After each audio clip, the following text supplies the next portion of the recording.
नमस्कार, आप देख रहे हैं नेशन भारत। मैं हूं Manoj Chaturvedi. High profile murder Rupesh Singh हत्याकांड के मामले का खुलासा आज पटना पुलिस ने किया। जी हां, पटना के एसएसपी ने सारी बातों की जानकारी मीडिया को दी। उन्होंने कहा कि हम लोग अभी तक मोटिव मामले तक नहीं पहुंचे हैं कि मारने का मोटिव क्या था। जो पकड़ा गया है अपराधी ऋतुराज, उसके कहे पर ही जो बातें सामने आ रही हैं उसे हम आप तक पहुंचा रहे हैं। पटना के एसएसपी ने कहा कि मामला रोड रेज का है, यानी कि रोड पे चलते समय गाड़ियों का एक दूसरे से टक्कर हुआ, झगड़ा हुआ। ये मामला वहां से दुश्मनी में बदला और अपराधियों ने रुपेश सिंह को मारने की ठान ली थी, ऋतुराज ने मारने की ठान ली थी। अब इस पर उलटकर जवाब दिया है रुपेश सिंह की पत्नी नीतू सिंह ने। पुलिस पर ही प्रश्न चिन्ह लगा दिया है। उन्होंने कहा है पटना की ये जो पुलिस है, ये जो कह रही है, ये झूठ का पुलिंदा है। रुपेश सिंह का कोई भी झगड़ा नहीं हुआ था और वो जो कोई भी टेम्पो या गाड़ी उनका पीछा नहीं की थी।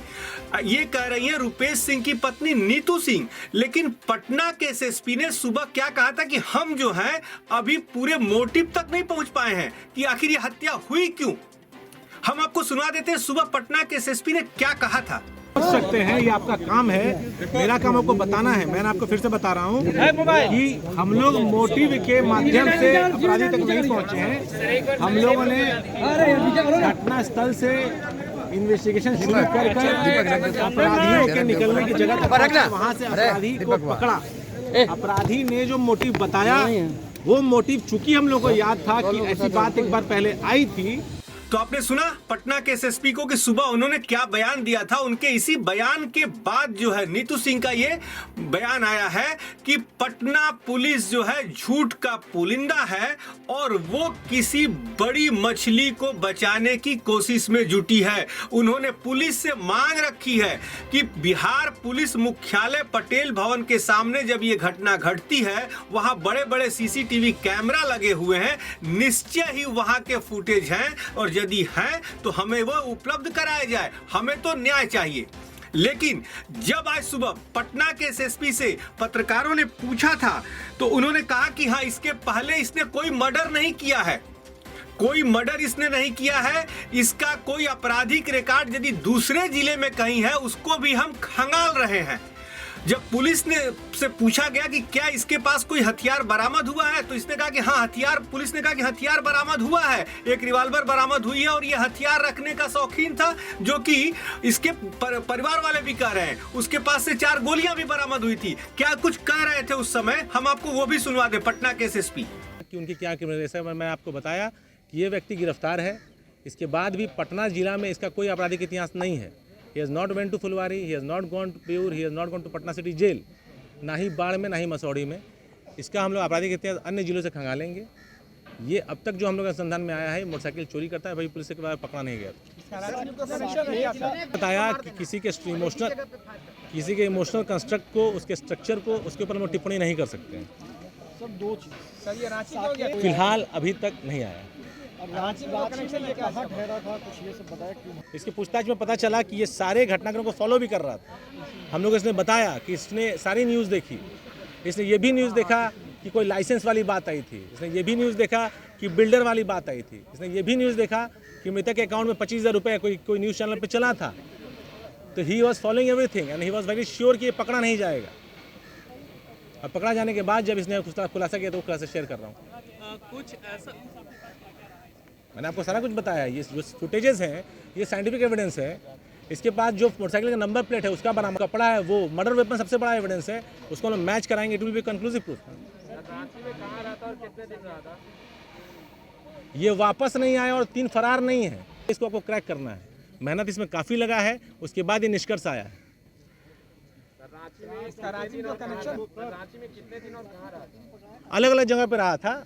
कभी ये बोला रांची में रहा था स्टेशन के बाद, फिर पतरातू गया था, फिर देवघर चला गया। घर वालों को बताया हम बाबा धाम घूमने आए हैं। ये घर वालों का भी बयान हम लोग के पास है। सर, जो मोबाइल ये यूज़ कर रहा था उसमें आईडी पर, अपनी आईडी पर था या दूसरे की? ऑफ कोर्स मैं बताया कि सीसीटीवी कैमराज और आदमी में बहुत डिफरेंस है। हम देखेंगे तो हमसे गलती हो सकती है। सीसीटीवी कैमरा 24 घंटे जागता है, उससे कभी गलती नहीं होती। लेसन ऑफ द क्राइम क्या है सर इसका? नहीं, ये एक सवाल ही नहीं समझे आपका। नहीं मतलब पुलिस के लिए हाँ, और पब्लिक के लिए। हर क्राइम हम लोग के लिए एक चैलेंज होता है, उससे हम लोग को अलग अलग लेसन्स मिलते हैं। ये क्राइम बहुत ज़्यादा प्रेशर वाला क्राइम था, लेकिन इस दौरान आप लोगों ने एक चीज़ नोटिस किया होगा कि इस दौरान हमने आपसे कभी इंटरेक्ट नहीं किया, because when we have nothing to share what do we share. तो जब हमारे पास चीज़ें हैं तो आपको हम लोग बता रहे हैं। महीने में 4-5 मोटरसाइकिल चोरी करता है, महीने में 4-5 मोटरसाइकिल चोरी डिस्पोज करता है। जैसे मैंने आपको बताया कि जब इसके बारे में पता किया गया कॉलोनी में, इसके अपने सर्कल में, तो हर 10 दिन में मोटरसाइकिल बदलता है। जब तक मोटरसाइकिल नहीं बिकी उस पर चलता है। आप देखिए, इस गाड़ी से अपराध किया है, ये गाड़ी भी चोरी की है। पहले जो नंबर चल रहा है वो दरभंगा या किसी अपाची का है, और जो बाद में नंबर जो चल रहा है वो किसी गाड़ी का है ही नहीं। तो आपने सुना, यानी कि विरोधाभास निश्चय ही निकल रहा है। कोई व्यक्ति पहले से हत्या के किसी भी मामले में दोषी नहीं हो, अचानक जो है रोड रेज की एक घटना होती है, थोड़ी सी आपस की गाड़ियां टकराती हैं, उसमें रुपेश सिंह के जो कह रहे हैं पटना के एसएसपी की रुपेश सिंह के ड्राइवर के साथ उसकी मारपीट हुई और उसने फिर रेकी करनी इनकी शुरू की। महीनों इंतजार करते रहा कि जब भी मौका मिले, और उस दिन भी यदि 1 मिनट से चूक हो गई होती तो रुपेश सिंह अपने फ्लैट के नीचे चले गए होते। इस पर ही नीतू सिंह ने कहा है कि पटना पुलिस बहुत बड़ा झूठ बोल रही है, किसी को बचा रही है। अब देखना यह है कि आखिर सच्चाई क्या है, क्योंकि पुलिस के एसएसपी जो है, पटना पुलिस के एसएसपी ये कह रहे हैं कि हम जो भी बातें अभी मीडिया के सामने रखे हैं, जो ये पकड़ा गया है ऋतुराज, इसने जो बातें बताई हैं उसी के आधार पे हम रखे हैं, लेकिन आगे का फर्दर जो हमारा इन्वेस्टिगेशन है वो चालू है, क्योंकि इसके साथ जो 3 और अपराधी थे उन्हें पकड़ना हमें बेहद जरूरी है। तब हम काउंटर सामने बैठाकर इस बात की सच्चाई का पता लगा सकते हैं। लेकिन शायद कहीं ना कहीं रुपेश की जो बेवा है नीतू सिंह, उनकी बातों में भी कहीं ना कहीं दम लग रहा है कि ये कहीं झूठ का पुलिंदा न हो, क्योंकि जहां एसएसपी बता रहे हैं कि जहां ये घटना घटी वो बिहार पुलिस का मुख्यालय है, वहां निश्चय ही कोई ना कोई कैमरा लगा होगा। क्यों नहीं इसकी जानकारी इसके पहले से भी आ गई। अब देखना यह है कि बिहार पुलिस इस पर अपनी क्या सफाई देती है, उस पर भी नेशन भारत की नजर बनी रहेगी। आप बने रहिए नेशन भारत के साथ। नेशन भारत चैनल को सब्सक्राइब कीजिए, हमारे फेसबुक पेज को लाइक कीजिए, आप हमें ट्विटर पर भी फॉलो कर सकते हैं। नमस्कार।